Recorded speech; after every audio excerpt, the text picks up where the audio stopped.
ఒక పచ్చటి పచ్చిక భూమిలో ఒక అమాయకపు ఆవు నివసించేది. ఆ ఆవు ప్రతిరోజు సూర్యోదయం నుండి సూర్యాస్తమయం వరకు గడ్డి తినడంలోనే సమయం గడిపేది. అదే పచ్చిక భూమిలో ఒక తెలివైన కుందేలు కూడా ఉండేది. కుందేలు తన తెలివితేటలను ఉపయోగించి తక్కువ శ్రమతో ఎక్కువ సంతోషంగా ఉండేది. ఒకరోజు ఆవు కుందేలును చూసి, కుందేలా, నువ్వు రోజంతా ఎందుకు అటు ఇటు తిరుగుతూ ఉంటావు? నాలాగే గడ్డి తింటే నీ కడుపు నిండుతుంది కదా అని అడిగింది. కుందేలు నవ్వి, అవును ఆవు అమ్మ, కానీ నేను రోజంతా గడ్డి తినను. నేను నా ఆహారాన్ని ఒక చోట దాచుకుని మిగిలిన సమయాన్ని నా స్నేహితులతో ఆడుకోవడానికి ఉపయోగిస్తాను అని చెప్పింది. ఆవుకు కుందేలు మాటలు అర్థం కాలేదు. నువ్వు ఎలా ఆహారాన్ని దాచుకోగలవు అని అడిగింది.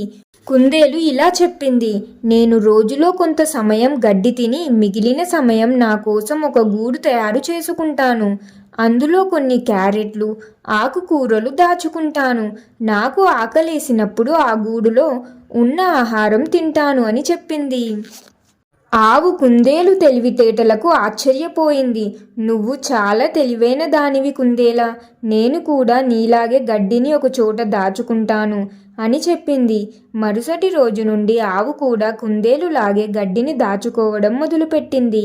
కొంతకాలం తర్వాత ఆవుకు కూడా తక్కువ శ్రమతో ఎక్కువ ఆహారం లభించింది. అది మిగిలిన సమయాన్ని పడుక్కొని విశ్రాంతి తీసుకునేది. అప్పటి నుంచి ఆవు కుందేలు ఇద్దరు స్నేహితుల్లాగా సంతోషంగా ఉన్నాయి.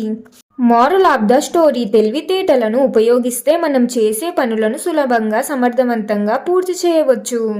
ఈ కథ మీకు ఎలా అనిపించింది? నచ్చిందా? నచ్చితే ఎలా ఉంది అనేది తప్పకుండా కామెంట్స్లో తెలియజేయండి. మరియు లైక్ చేయండి. మీ ఫ్యామిలీ అండ్ ఫ్రెండ్స్ తోటి కూడా ఈ కథని షేర్ చేయండి. ఇలాంటి ఇంకెన్నో వీడియోస్ కోసం మన ఛానల్ని సబ్స్క్రైబ్ చేయండి. ఇంకొక మంచి వీడియోతో మళ్ళీ కలుద్దాం. ధన్యవాదాలు.